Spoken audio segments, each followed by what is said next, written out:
Officially welcome you to Founders Live Conversations. I am Nick Hughes. I'm the founder and CEO of Founders Live. And hey, today we are talking about best practices for planning your 2024 year, especially around financial, looking at your current situation, looking at the global situation, looking at best practices of what to do. Really, we are currently, as we record this, in December, or actually approaching December, late November.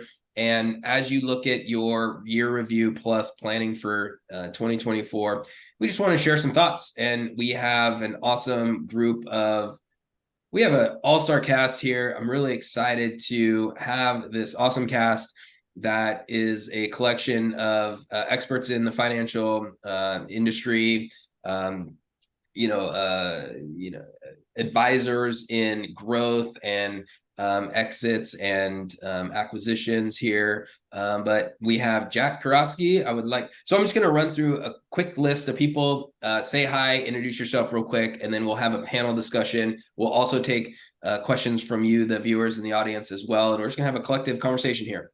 So first and foremost, actually, what I would like to do, I'm not going to have Jack on here. I'm actually going to jump to Bill Sablon from NOW CFO, who is co-hosting this call. So I want to bring in Bill first and have Bill say hi and introduce yourself, and then we'll bring in the rest of the crew.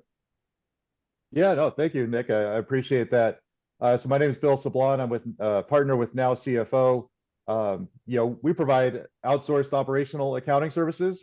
So a lot of what we do at this time of year is help our clients and companies get ready for next year. So certainly happy to be jumping on for this talk. But we've also been, a part of Founders Live here for a number of years, help sponsor the events. We go to the monthly events and that sort of thing. So we love this group, and we're happy to be here with everybody. Thank you, Nick. Awesome. Thank you, Bill. Good to see you. And now we'll jump over to Jack Karosky with Morgan Stanley. Awesome. Thanks, Nick. Hi, everyone. My name is Jack Karosky. I sit within the wealth management division here at Morgan Stanley. And me and my team, we realized that traditionally the startup and entrepreneur community hasn't traditionally gotten as much as they specifically deserve from our industry. Generally, wealth management was really good at showing up once the company was sold and there was money to be invested. But we realized, hey, wait a second, we can work with founders in a way to help them keep their interest aligned with their company as they're building and growing over time, just to make sure that everyone's interests are all pointed in the same way and those optimal outcomes are reached. So that's really what we do, is kind of working hand in hand with founders to try and make an impact and make sure that everything kind of stays in line there. Awesome. Thank you, Jack. Excited to hear a perspective from you. We have also Nick Anderson from One Accord. Nick, how you doing? I'm doing great, Nick. It's good to see you. So I guess the most important thing about me is that I'm a father and I'm a husband, and I'm a business owner, a founder, and now partner in a consulting firm that's focused on serving businesses. And I made my way here after 25 years in the financial services industry, working in banks, community banks, and commercial banks, walking alongside and supporting businesses through startup and growth. So I'm happy to be here today. Well, great. Thank you. And excited to, have you as a part of this conversation. And, so as we move forward here, everyone, as I mentioned in the chat, feel free, look, we want to take questions. We want this to be a collective conversation as well. We have some topics to cover though. And, I would say the big one, and especially Bill, as we,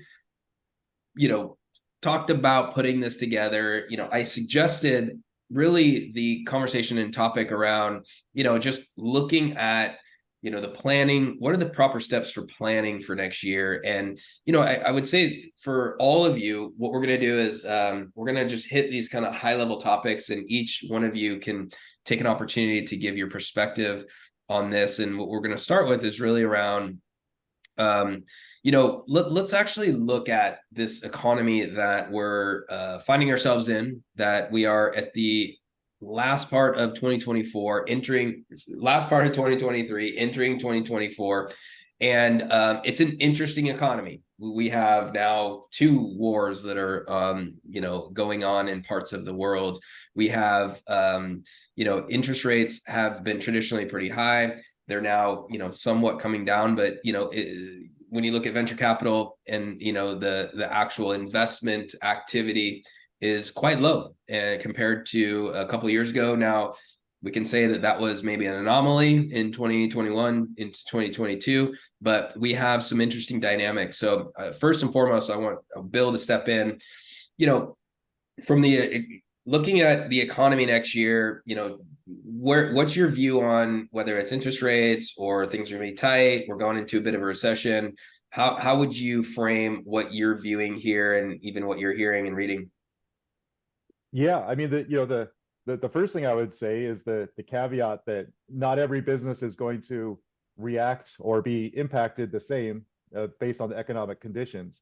So the real key is being prepared to have your company be able to react quickly, be proactive about these things as the economy shifts and how your particular industry, your particular company is going to be impacted by that.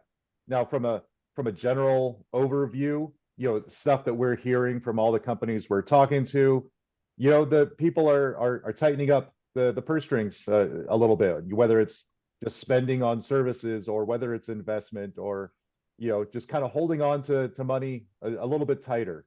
And that can impact your business in a variety of ways.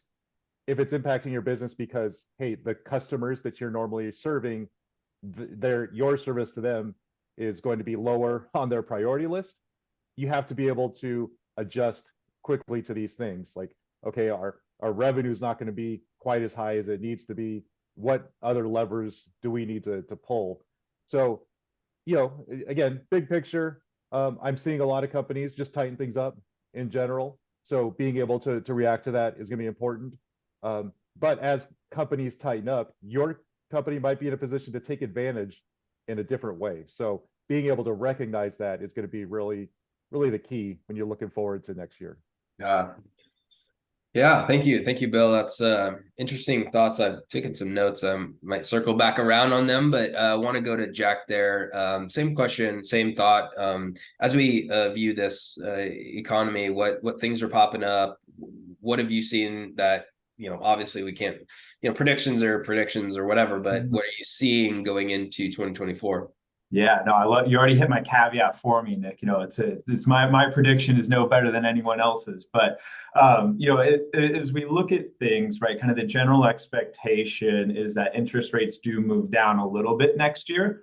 But I think it is important to keep in mind, right? It's going to be, it's not going to go back to 2021 interest rates. And I think that on the balance of the year, interest levels will actually be somewhat similar to what they were in 2023, right? And so I highly recommend Carta. They actually publish, kind of a state of private markets report, which I think is great because they have the best access to actually what's going on by, managing everybody's cap table. So I pulled a couple insights, of what that's going to mean for the private markets, really in the early stage specifically, that I think are going to be really relevant heading into next year as well, right? And just in general, right, it's that, the deal count is down, right, in 2023 versus 2022, what we saw, 16% on the seed rounds and 34% on Series A. But valuations have remained actually relatively constant going back to 2021, right? So this tells me, hey, good companies are still going to get funded, right? But not every company is going to get funded and command that premium valuation, right? Another thing that we're seeing is, time between rounds is lengthening, and it's going from, kind of that 21 to 24 month range on, seed and Series A respectively to really that 30-month range almost. And, again, the best companies and, those companies that are default investable, they're making their cash last longer, right? So if we go back and kind of use that assumption there and kind of what it's going to tell us for 2024, if we go and say, hey, most companies raised in 2021, and we know that, everyone's going about 2 to 2.5 years before they have to raise again. That kind of lands us in the first half of 2024, right? Which kind of makes me think that price discovery within the private markets will kind of stabilize, a lot of the brush, and we're going to find out real quickly companies who are no longer investable they're going to start to seize up and kind of lock with current investment, which will then also kind of help realize, hey, this is what's working, this is what's not, and give a fresh start to kind of hopefully the turning of things in the venture markets there. Yeah, thank you. Great points there as well, and I'll circle back on a few of those in a second. Nick, from One Accord, what do you? Same question. What are you seeing? Anything to add from some of these high level topics that have already been shared? So I have a different take on interest rates. I think rates are either going to hold or go up, and I made I put it out on the social media. I said, if I was a betting man, I would take the over on the 5-year treasury at 5% by 12/31. And my timing was a little bit off. I think we crossed over 5%, maybe it was 5.01 or something, and then dipped back down. I make a comparison where I think 2024 is going to look like 1984. And if we think about the high watermark for that 10-year treasury was in, I think, 1981. And then the rate fell, but bounced back up in 84. And to Bill's point, not every business is the same. And as we get into this conversation a little further, there's some levers to pull, I think, is a direction we might want to go, and some opportunities. But for folks that are selling goods, prices are softening right now. However, for folks in the service industry, the cost of services or the cost of sales is increased because wages have increased, and inflation is very real. And so that battle that the central government is going to have to play to keep inflation in check, staying away from deflation, but also, keeping up with other price controls. Let me just simplify it this way. Again, I think rates are gonna hold, or they're gonna go up. We can unpack that in a bit. Yeah. Well, so interesting. You look at the spectrum here a little bit. We have some views that are, the rates will kind of keep coming down now. We have a view that, they'll stay or go up. I think the fair answer is, these are best guesses, right? So it's important to keep all of this in mind as we prepare. So shifting to really actually what should be done given this perspective, given that there's it could go this way, it could actually go this way.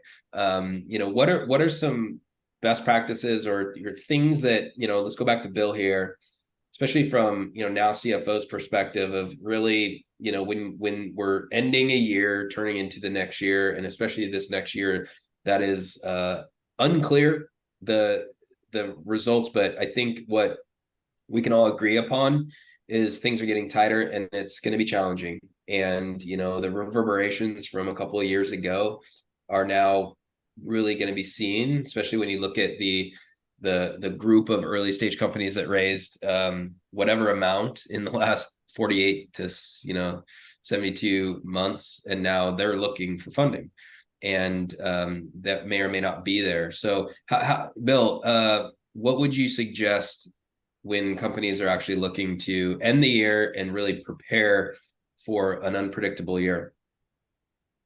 Yeah, I mean, my answer is the same to every company, regardless of the economic environment.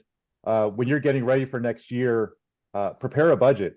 It's super simple. A lot of companies do it, but I think a good way to look at it is the budget isn't, hey, this is what we think we're going to do next year based on the industry or based on the economy.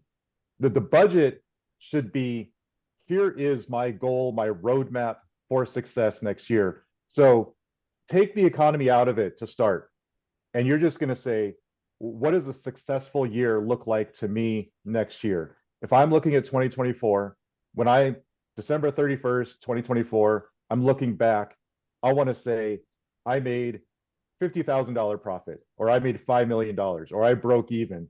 Whatever that number is to you, That's your bottom line. This is what it means for me to be successful. That's starting point number one.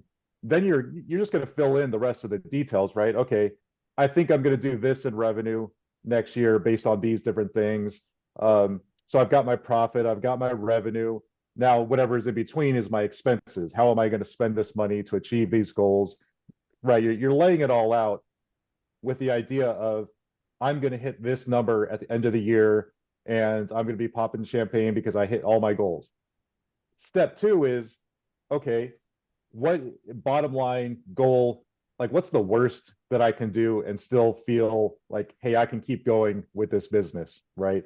So $100,000 was my, hey, champagne goal number, and breaking even is the worst I can do for next year.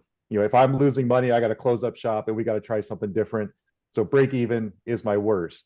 So now you've kind of got these two budgets that you're playing with. You're not going to put that in a drawer and leave it there until the end of the year and look and say, hey, how did I do? Did I hit it? You're actually going to be looking at it every single month. Am I on track? And that's how you're going to be able to pivot, and you're going to be able to adjust on the fly so that you're always on the path to those numbers. So let's say you've got this budget in place and you're like, hey, I'm going to have this amount of revenue because I think the economy is going to do this, and that's going to mean, you know, X, Y, and Z for my customers. Okay, but now your prediction about the economy is wrong, and your revenue isn't hitting all of these numbers. If you still want to hit the bottom line number, that means you either need to find new revenue streams based on this new economy that you see, or you have to cut costs. But these are things that you could do because you've got the information right in front of you. You can actually compare. You could say, well, I budgeted you know, $50,000 in rent for next year because I got this great office. It's looking great. Like, well, maybe I don't actually need that office. Maybe we get rid of that office. We save $30,000. We're still going to hit our bottom line number.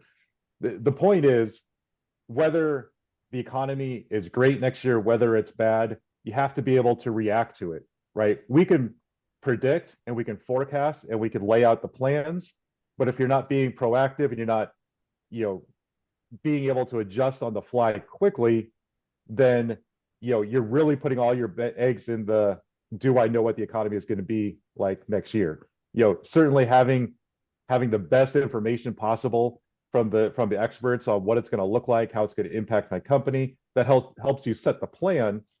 But being able to adjust on it is really where you're going to, you know, where you're going to find your success throughout the year.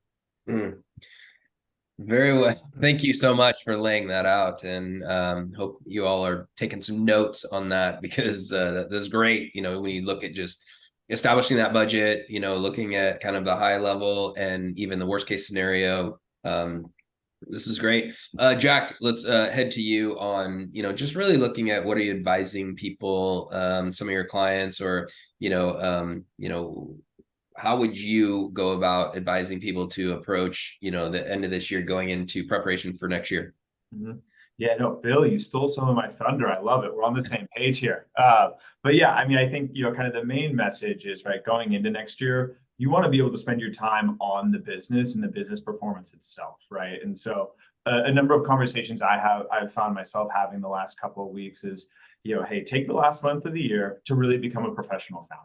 Right. Okay. What does that mean? You know, take the time, organize your data room, perfect your pitch deck, make sure your cap table is in order and easily distributable. You know, set your 2024 board meeting dates right now, because calendars are already starting to fill up. Just really strong signals that are going to show people when the time comes, if you are in the camp of probably going to try and raise money next year, hey, I have my stuff together, I'm organized.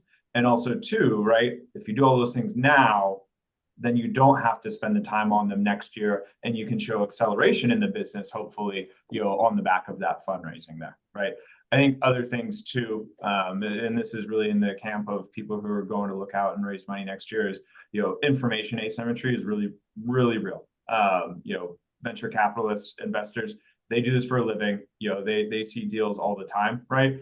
Startup founders do it once every 18, 24, 30 months, right? You're just not going to have as many reps in as they are, right? So, take the time, read like crazy around the holidays. If you have some downtime, there's so many great resources out there.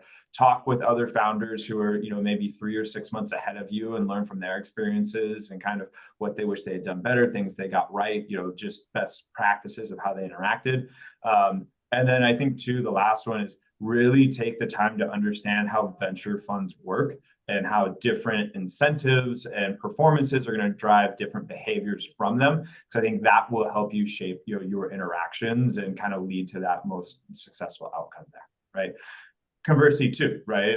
For the folks that I work with who are bootstrapping their company and they're profitable right now, I'm bummed that neither of the Matts are here from Clark New, but I'd say 100% speak with your tax advisor before the end of the year to figure out what you can do from a tax situation, one personally, but then also from the company as well, to make sure you're being as efficient as you can there and not looking back and saying, oh, well, this is a lesson for next time. So I think those are really the things that I find myself kind of chatting about over and over. Awesome. Yeah. Thank you for all that, pointing all that out. These are incredible. Just, tips, thoughts. Hopefully you're all, just taking notes here on that. Let's shift to Nick. Obviously same question. What do you, any advice in addition to what has been said here, uniquely from your angle, especially at One Accord? Yeah, I think it's nice when our thought process aligns. So I could echo a lot of what both Bill and Jack have said around budgeting and even planning. And I would use the language strategic plan.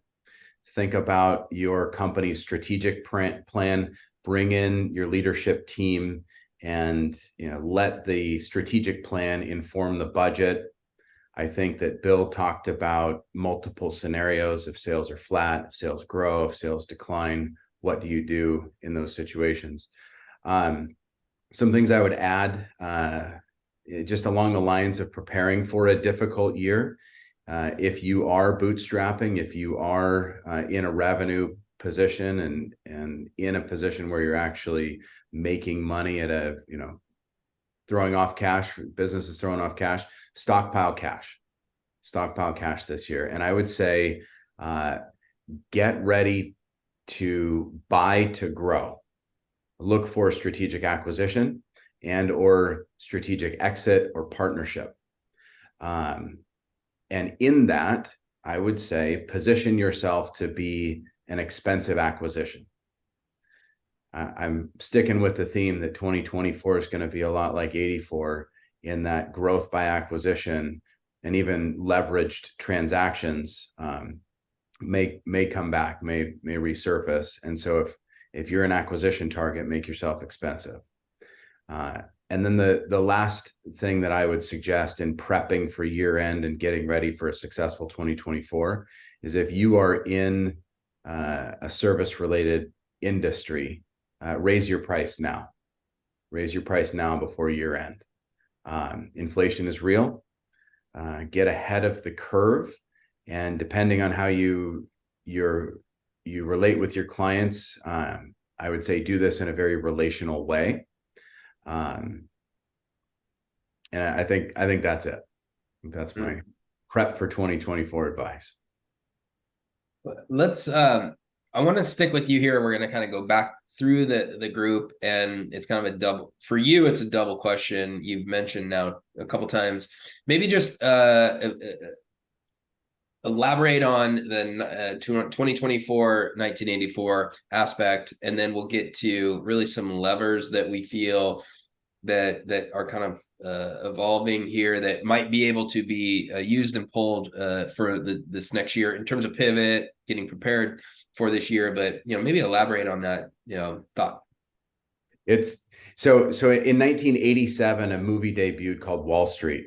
Michael Douglas played a character named Gordon Gekko, and he stood up at a podium and he said, "Greed is good," and people hated him for that, right? But he was talking about the economy kind of post 1984, when leverage buyouts and transactions, and there was some insider trading, it was shady stuff. But at the core of it, the economy saw the silent generation, the people who grew up in World War II and through the Great Depression that were running, owning, had founded companies. They were now aging out. And this new generation was coming in and buying up their companies and dismantling them and selling the parts for greater value than the whole. If any of this is ringing a bell right now with the conversation of the great wealth transfer from baby boomers to the next generation, how many companies owned and operated by boomers are going to just be left because there's no one to transition it to? And so what I would say is, when I'm saying stockpile cash, get ready to buy to grow, that would be look to a baby boomer and their company, and what can you buy to bolt on to your company? Buy their equipment, buy their people, buy their real estate, buy their accounts, buy their brains and their experience and their expertise. There's opportunity there in this transition for the founders of today to leverage companies that were started decades ago, where there's owners that are exiting and they don't really have an opportunity to, an option, right? Yeah.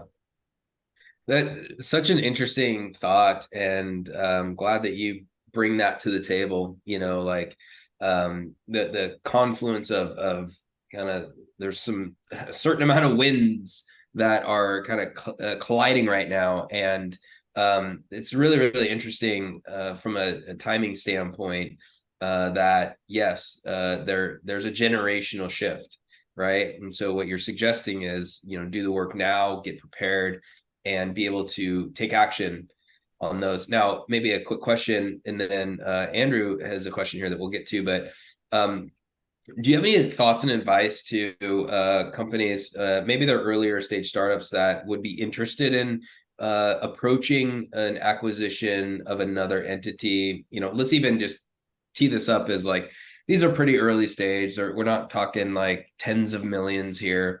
We're probably talking, hundreds of thousands, if not lows, millions. What are the options if they don't have the cash, in the bank on hand? Is there partners that they can go to finance those transactions? Yeah, there are. And I would say often the partner is going to be the owner that you're buying from, owner financing. And I can tell this story just from my own experience. I founded a company a couple of years ago, and my transition was effectively to sell my company to one of those folks that I just described in a partnership. And so, I've come alongside the founder of One Accord. I'm coming in as a partner and CEO, and the transaction's all been internally financed. But overnight, my revenues, are 8x, right? And that's a strategic alignment that gets me where I want to go. And the founder of the organization fits with his life plan and his direction. So finding these opportunities will take some work and some intention, but they are out there.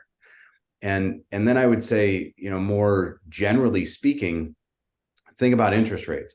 If I can put money into a money market account at name a bank and get 5% risk-free, I can put my money in and get 5% risk-free.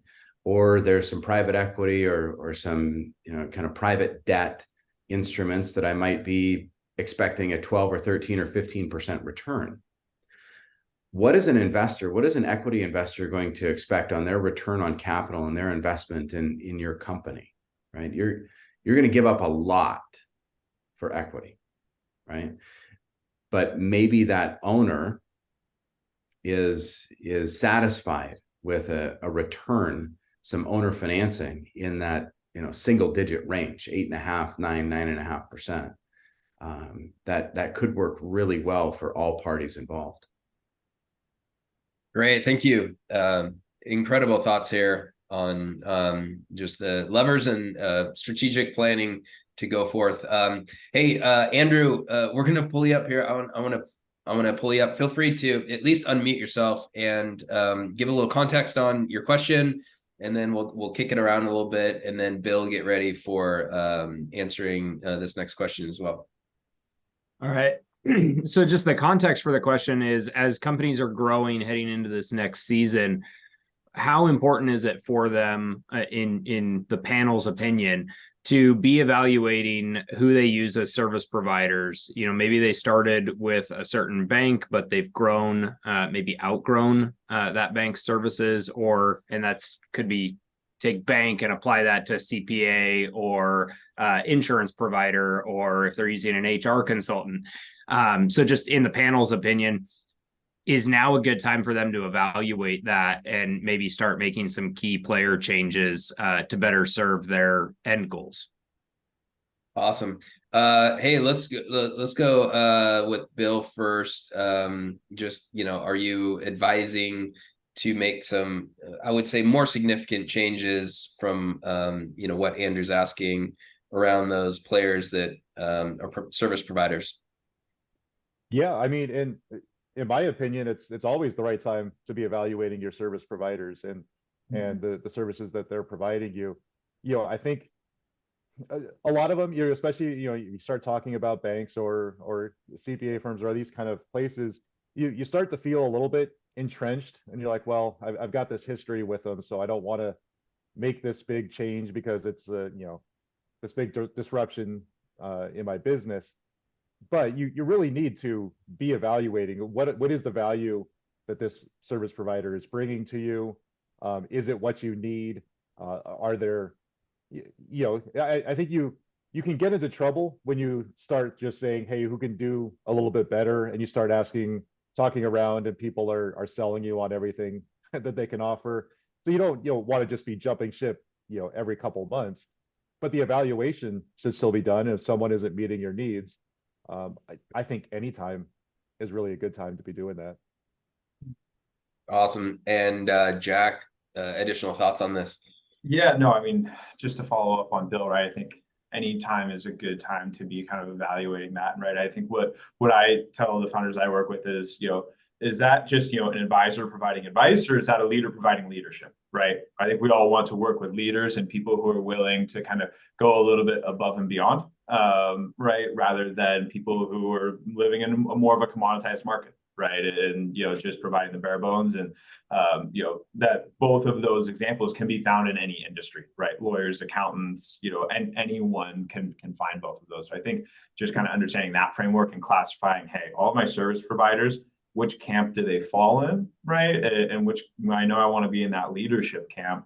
But at the same time, right, it is a slippery slope, as Bill said, of you don't want to have a revolving door, because there is some value in history and trust building up over time, especially within a couple of industries, specifically. So. Yeah, thank you. And, maybe to the question around, as we look into 2024, are you seeing, we're using really the term, levers to pull, or, areas to shift, pivot, in addition to, evaluating your service providers? What things are popping out to you that might be maybe what we would term advantageous for this next year? Coming back to me here. Yeah, come back to you. Yeah. I wish I had a silver bullet here, Nick and Bill. Maybe you guys do. I hope that you do for the sake. But again, I've kind of noticed the most successful founders that I work with, the people who are growing and kind of reaching their strategic goals. The one thing that they have in common is that they all talk to their customers the most, right? Out of anyone else that I work with. I think I heard a quote the other day, something along the lines of, everything can be solved by, talking to your customers and looking at the data. And I think that's true, but I think it's like 90% talking to your customers and then 10% reconciling it back to the data and kind of going from there. So I think, that's something that will always be important no matter what stage you are, right? I generally too, right, having a bias towards action. If you go and try something and it doesn't work, at least you will have learned from it and you will know it doesn't work, and you may have the next idea versus, staying in that comfort zone of where you are right now, right? That's always going to lead to a slower, more painful, death versus, hey, I'm going to try, fail. Okay, now we can re-gear, try again. And then two, right? I think Nick hit on this as well. Beginning with the end in mind, and trying to take at least 1 hour per quarter to think, hey, this is these were the goals that we accomplished this quarter. This is what we set out to do. We did them. Okay, to an acquire, right? How do I tell that story? Is there anything I need to do from an accounting or legal perspective or a housekeeping perspective just to clean that up, put a button on the quarter, and then move on to the next quarter, and just make sure I have that consistent story that I can tell of where we started, where we've been, and then kind of port into this is why I'm attractive to this company, to your company as an acquisition target here. Perfect. Yeah, I really like all these. Really just obviously, talk to your customers, look at the data. That's tried and true advice. And I think in some ways, yeah, we have a unique year coming up, but at the same time, still got to run business, still got to have the appropriate principles and things that got you there. And so I like those. Bill, I want to shoot over to you on, is there one or two things that you're seeing around, there's some advantages to, levers to pull advantages here. And then with that, I want to prepare Sarah. I would like you to get ready to jump up here. And I know you mentioned a couple different thoughts and ideas. So pick one, and then you can ask the panel. Yeah, and actually, if I can, I'd like to talk a little bit about Sarah's point number 2 on there when we start talking about levers to pull. So when I look at adjusting and pivoting and being able to react to different conditions, you could look at a really big picture. Do we need to change revenue, or do we need to change expenses, right? Because both of those are going to impact your bottom line. So again, if we're shooting for this bottom line profit number that we're going for, and let's say there are no levers to pull to increase revenue, and revenue is declining, we have to cut expenses. We have to find cuts in there. What are the things that we can change in the expense side so that we still hit our profit number? But the reason I was going to kind of bring up Sarah's second point, the idea of nice to have a solution in a down economy, that's going to be the first thing that gets cut. I agree with that. And so kind of like how you're positioning your solution, whatever that is you're providing to a customer, if it is a down economy, you need to be positioned as a must-have, not a nice-to-have, so you don't see that all the customers leaving you. The flip side might also be true. If the economy takes off and everybody was expecting doom and gloom, but also all of a sudden it turns out great, and people are like, hey, everything is good. Now I'm going to go spend on those luxury items, those things that I wouldn't have bought otherwise, but hey, look at this great economy. Maybe being positioned as this is a nice to have, that might be a good place to position yourself. But it's that idea of, how do I position my services, my solution to the market based on how the economy is working? So I don't know if that's considered a lever to pull, but it's the idea of like, how do we adjust on the fly? How do we pivot? How do we always present our company in the best light to our customers? Yeah. And one thing I'll add to this that I heard a couple different points of view on is, a bias to action and trying things. And, look, this is all relative to your specific business and the maturity of the company, obviously. And there's so many things that are involved here. But if we're talking about a startup that is either still looking for product market fit, you're established and growing, but you're still in that place of really looking for those levers to pull. I would definitely say like having a bias to action and obviously having some assumptions of, we're talking about like maybe new possible experiments for revenue generation, business models, actually putting some tests out there for sure. And you bias to action, meaning you do it, you test it, you're at least going to learn something. And you, number one, if it's, it's like, oh, well, we learned that didn't really work. Now, or the other side is you actually have a new growing revenue arm. And I will just come in here for a second and say, and Bill, we've been talking about this and excited to work with you and now CFO on, Founders Live Athletes.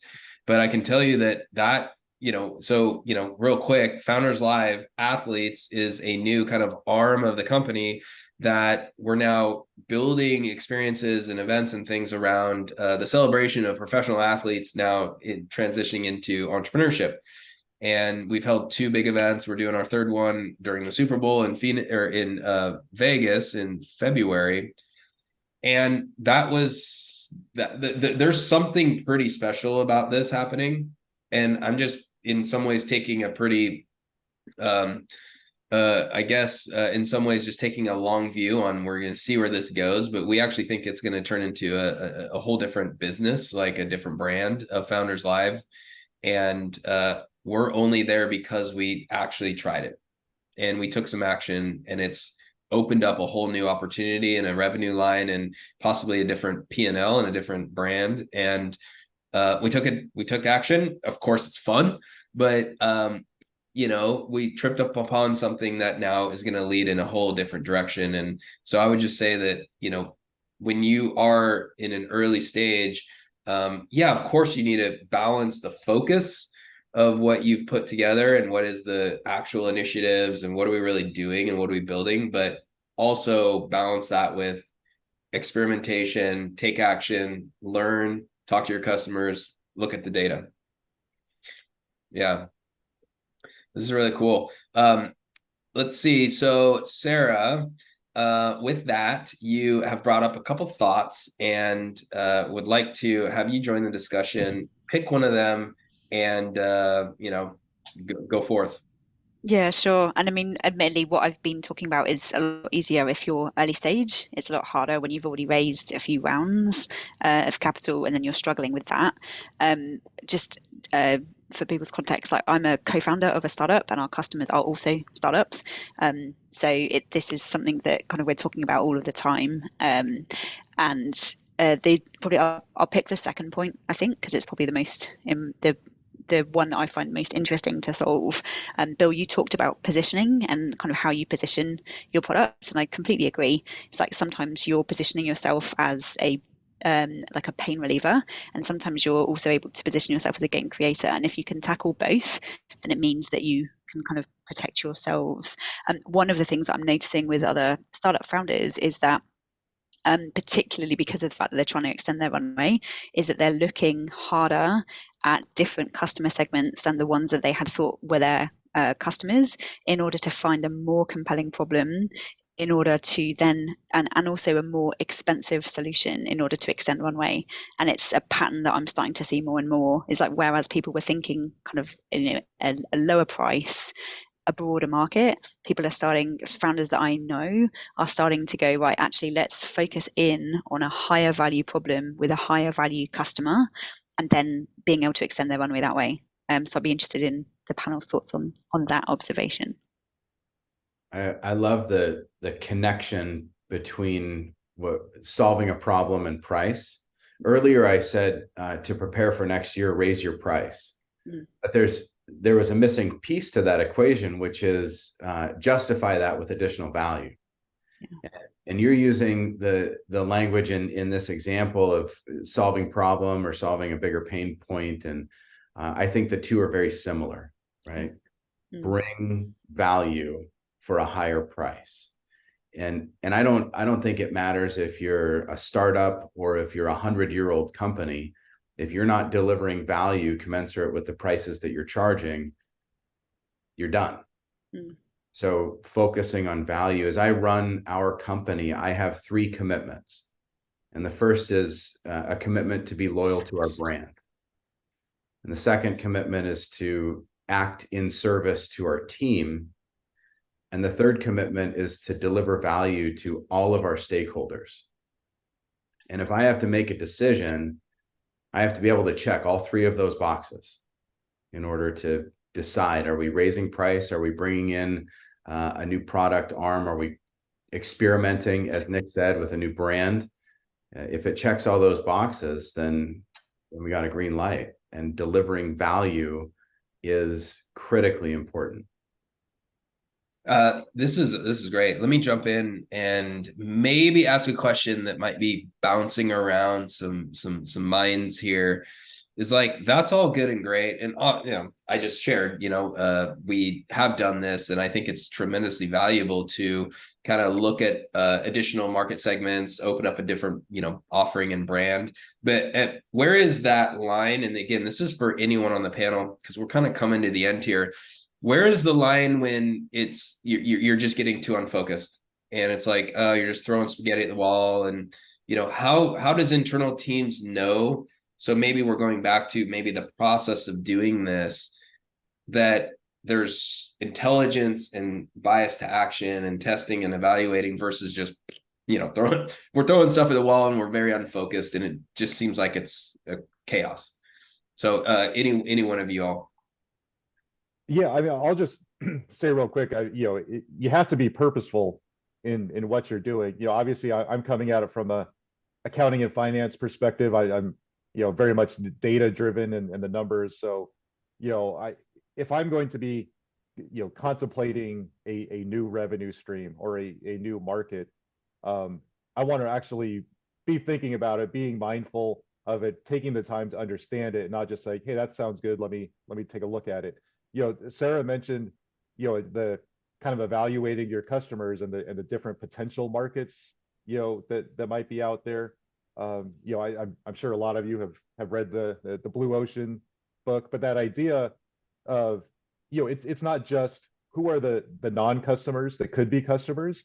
You also have to be thinking about the current customers who are about to be non-customers, right? So when you want to think about new revenue streams, new markets, don't lose sight of your current customers and the fact that they might be jumping ship if you're taking your eye somewhere else.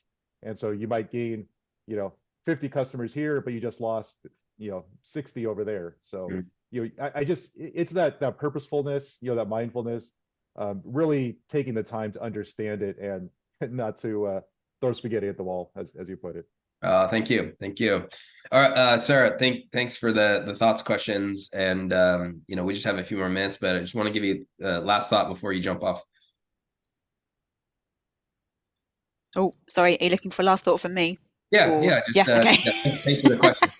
Yeah, I think one thing that I'm kind of just observing, and I was just writing an email to you about it, is because I think I don't know if I'm so sorry I was late, but I'm unsure who the founders on the call are, because I think there's a difference in the type of advice that I'm suggesting, which is definitely very much more early stage, and then I'd say for kind of quite a lot of the rest of the advice, I'd say is more later stage startups. So it's easy to pivot and experiment when you've got few customers and few to service, whereas actually if you're much later stage, as you say, it is a harder ship to turn around. And so there's definitely a tension and a balance there between who your existing customers are and your future.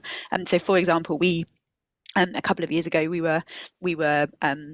we had entrepreneurs, like small business entrepreneurs and startups, and who were paying customers, and we ended up doubling down on startups.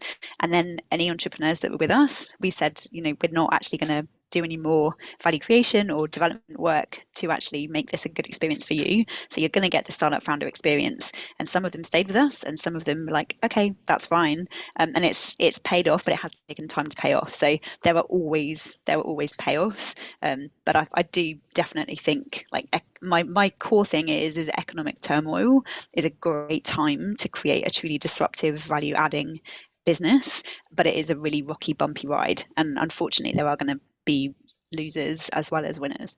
That'd be my last thought. Yeah, thank you. It's good to hear from you, and thanks for joining in the conversation. My quick last thoughts, and then we're going to close this up a few minutes before the hour. So I heard this on I'm going to butcher it a little bit, but I'm just going to share. There's a value here that I think is really important, is look, especially in challenging times, and the economic, the global, there's stuff going on and all of this. What I heard was that's happening to them too, right? So your challenges, if they're not individual and personal and within the general economic challenges, everyone's dealing with these, right? So, how you respond to, and coming back to what Sarah's saying, is like economic, if there is a whatever downturn or there's some challenges this next year, it is a great time to take intelligent action in different ways that maybe you're uniquely seeing versus the other competitors in your market. So it is a good time. You just need to be smart about it. And going back to what we were saying earlier, the strategic planning, laying those things out, all the things that we talked about, from looking at the interest rates, are they going to go up or are they go down? Well, it's just it's really a prediction at this point. So, kind of taking what Bill said is like, map out your success plan. Like, what does next year look like for you? Identify those areas of profit, and what does successful look like? What is worst case scenario? Kind of like bare bones, we're still going to make it. And having those plans, preparing that budget. I love what was said about being a professional founder, and whatever stage you're in. I mean, take this time at the end of the year to do the things that you might be pushing aside or just not having enough time for, and get things organized again, clean up some aspects of your investment docs and your cap table. And another thing I heard recently is like, if the best startups to be funded quickly are the ones that are prepared before the meetings with those investors. So all your stuff for due diligence is already there, and all you need to do is say, here you go, versus, oh yeah, we'll work to get those to you. If you're not prepared to hand over quickly all your docs and all the things that need to be done for due diligence, you might lose the deal. So those are very important. We are closing up here. Let's see. I want to go through the group real quick. I just want to say thanks, and let's start with Jack. Real quick, last words, and thanks so much. Yeah, no, I mean, not a ton to add here, but I think that, one of the things that I, often have to tell founders too, right? It's the hardest job in the world, right? You're going to feel like you're failing more than you're winning. And it's going to feel like 4 steps back and 5 steps forward all in one day, right? So kind of making sure you keep a clean mind and get back to basics is always going to be kind of the go-to. 4 steps back, 5 steps forward. Thank you. It's always the case. All right, Bill, thank you so much for organizing this. Quick last thoughts.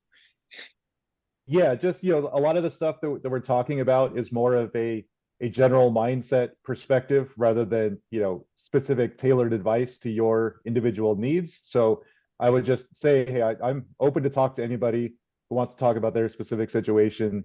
You should be able to find me on LinkedIn, or certainly Nick has all the contact information. So happy to talk to anybody about anything we've discussed here. Thank you. Thank you, Bill. And then we'll shoot over to Nick Anderson, One Accord. Thank you so much. Real quick last words here. Great conversation. Thank you. So one of the things that I see is when I was starting my company, it was lonely. And I was doing everything and I felt like I was alone. One of the beautiful things about this transition is that we all have access to folks on a fractional basis. You can bring in a subject matter expert, somebody that's been around for a while, and they can advise you professionally 1 day a week, 2 days a month. And the expense for that is going to be manageable. So don't do it alone. Tap into the people that have been there before you.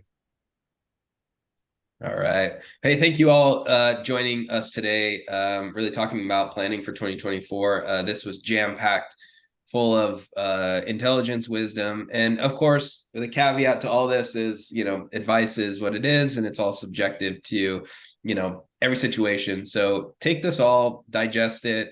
I would say the big things here, everyone, is put together that strategic plan and really that budget for next year, and then start looking at levers to pull.